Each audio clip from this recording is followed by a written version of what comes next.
बिस्मिल्लाहिर्रहमानिर्रहीम रब्बिश्रह ली सदरी व यस्सिर ली अमरी वहलुल उक़दतम मिन लिसानी यफ़क़हू क़ौली। आज मैं आपके साथ इल्लामा इक़बाल की कुरान से शदीद मोहब्बत के हवाले से बात करना चाहता हूँ। इल्लामा इक़बाल का ताल्लुक़ कुरान से बहुत गहरा था। इस बात का अक्स उनकी शायरी में नज़र आता है। इल्लामा इक़बाल का रोज़ाना का मामूल था कि नमाज फजर के बाद कुरान की तिलावत करते थे और आपके अब्बा आपसे पूछते कि इक़बाल क्या कर रहे हो, तो आप फरमाते कि अब्बा कुरान की तिलावत कर रहा हूँ, और वो खामोशी से चले जाते। और ये सवाल वो अक्सर पूछते थे। एक दिन इल्लामा इक़बाल ने अपने वालिद साहब से पूछा कि अब्बा आप रोज़ाना मुझसे ये बात पूछते हैं और खामोशी से चले जाते हैं। तो अब्बा ने कहा कि इक़बाल मैं ये चाहता हूँ कि तुम कुरान इस तरह पढ़ो कि जैसे वो तुम पर नाजिल हो रहा हो। इसके बाद इल्लामा इक़बाल ने कुरान को बराबर सोच समझ कर पढ़ना शुरू किया और ऐसे पढ़ा गोया कि कुरान उन पे नाजिल हो रहा है। इस वाक़े की निस्बत से इल्लामा इक़बाल का एक शेर भी है। तेरे ज़मीर पे जब तक न हो नज़ूले किताब, न गिरा कुशा है राज़ी न साहिबे किशाफ। कि जब तक इंसान के ज़मीर पर कुरान का नज़ूल ना हो तो कोई भी तफसीर उसके दिल की गिरा को नहीं खोल सकती, चाहे वो तफसीर इमाम राज़ी रहमतुल्लाह अलैह की हो। ना गिरा कुशा है राज़ी ना साहिबे किशाफ। इल्लामा इक़बाल फरमाते हैं कि कुरान में गोता जन हो ए मर्द मुसलमान, अल्लाह अता करे तुझको जिद्दत किरदार। इसी तरह इल्लामा इक़बाल ने कुरान से मुतालिक और भी इशार पढ़े हैं, जिसमें से एक ये है, हर कोई मस्त मैं ज़ोके तने आसानी है, तुम मुसलमान हो ये अंदाज़े मुसलमानी है। हैदरी फ़क्र है ना दौलत उस्मानी है, तुमको इस्लाफ से क्या निस्बत रूहानी है। वो ज़माने में मुअज़्ज़ज़ थे मुसलमान होकर और तुम ख्वार हुए तारके कुरान होकर। तारके कुरान मतलब कुरान को छोड़कर।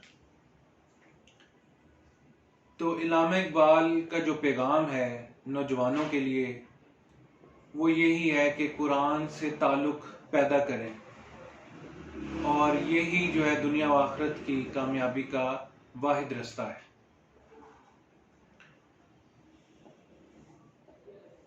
इल्लामा इक़बाल फरमाते हैं, हिंद में हिकमत दीन कोई कहाँ से सीखे, ना कहीं लज्जत किरदार ना अफकार अमीक। हल्का शौक में वो जुर्रत अंदेशा कहाँ, आह महकूमियों तकलीद, आह महकूमियों तकलीद व ज़वाल तहकीक। खुद बदलते नहीं कुरान को बदल देते हैं, हुए किस दर्जा फुक़हाने हरम बेतौफीक। खुद बदलते नहीं कुरान को बदल देते हैं, हुए किस दर्जा फुक़हाने हरम बेतौफीक। इन गुलामों का ये मसलक है कि नाकिस है किताब, कि सिखाती नहीं मोमिन को गुलामी के तरीक। ये शायरी इल्लामा इक़बाल ने उस वक्त की जब बरे सगीर के अंदर जो हालात थे, और उस वक़्त इल्लामा इक़बाल ने मुसलमानों को एहसास दिलाया कि अपना ताल्लुक़ कुरान से जोड़ो।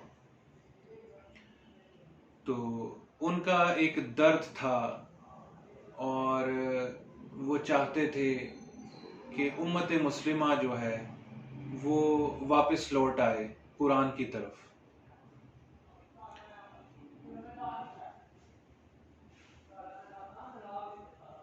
یہ کچھ اشعار تھے، ایک اور آپ کے ساتھ شیئر کرتا ہوں۔ جانتا ہوں میں یہ امت حامل قرآن نہیں، ہے وہی سرمایہ داری بندہ مومن کا دین۔ تو آپ کو اندازہ ہوا ہوگا کہ علامہ اقبال نے اپنی شاعری کے اندر قرآن سے محبت کا اظہار کیا ہے اور ان کا ایک خاص شعور اور احساس کے ساتھ قرآن کا مطالعہ کرتے تھے۔ وہ کہتے ہیں کہ دیکھا ہے جو کچھ میں نے اوروں کو بھی دکھلا دے، یا رب دل مسلم کو وہ زندہ تمنا دے، جو قلب کو گرما دے، جو روح کو تڑپا دے۔ قرآن سے محبت کی جو دعا ہے جو نبی مکرم صلی اللہ علیہ وآلہ وسلم نے ہمیں سکھائی ہے وہ یہ ہے: اللہم انی عبدک ابن عبدک ابن امتک ناصیتی بیدک ماضٍ فی حکمک عدل فی قضاؤک اسألک بکل اسم هو لک سمیت به نفسک او علمتہ احدا من خلقک او انزلتہ فی کتابک او استأثرت به فی علم الغیب ان تجعل القرآن ربیع قلبی ونور صدری وجلاء حزنی وذہاب ہمی وغمی۔ اس کا ترجمہ یوں ہے: اے اللہ، بے شک میں تیرا بندہ اور تیرے بندے کا بیٹا اور تیری بندی کا بیٹا ہوں۔ میری پیشانی تیرے قابو میں ہے، میرے حق میں تیرا حکم جاری ہے، میرے بارے میں تیرا فیصلہ میرے بارے میں انصاف پر مبنی ہے۔ میں سوال کرتا ہوں تیرے اس ہر نام کے ساتھ جو تو نے اپنے لیے رکھا یا تو نے اپنی مخلوق میں سے کسی کو سکھایا یا تو نے اپنی کتاب میں اتارا یا تو نے اسے اپنے پاس علم غیب میں رکھا کہ ان تجعل القرآن، کہ آپ قرآن کو بنا دیں،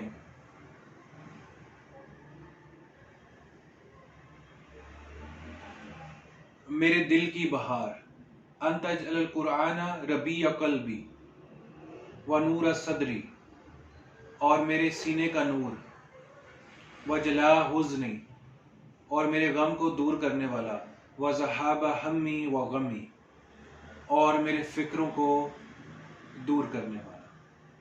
اللہ تعالی ہمیں اس جو قرآن سے محبت کی دعا ہے اس کو پڑھنے اور اس کو سمجھنے کی توفیق عطا فرمائے، اور جو علامہ اقبال اپنے نوجوانوں کے اندر جو وہ روح دیکھنا چاہتے تھے، جو قرآن کے ساتھ تعلق دیکھنا چاہتے تھے، اللہ ہمیں وہ تعلق نصیب فرمائے۔